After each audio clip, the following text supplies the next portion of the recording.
Hello? It's Locksmith. Open the door.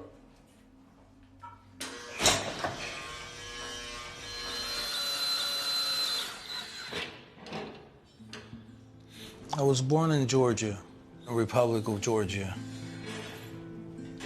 I moved to U.S. when I was 14 years old. I grew up in South Brooklyn, Brighton Beach. Before here, I was working as a locksmith in Florida for 3 years. My van was stolen with my equipment, and I basically lost everything that I had.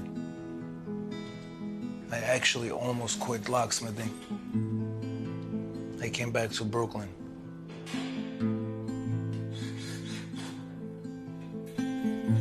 This is not only like a job for me, this is like opportunity to own a business. Maybe I'll be able to own this business. If not this, I'll start my own shop.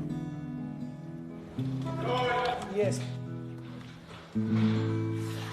My father's calling.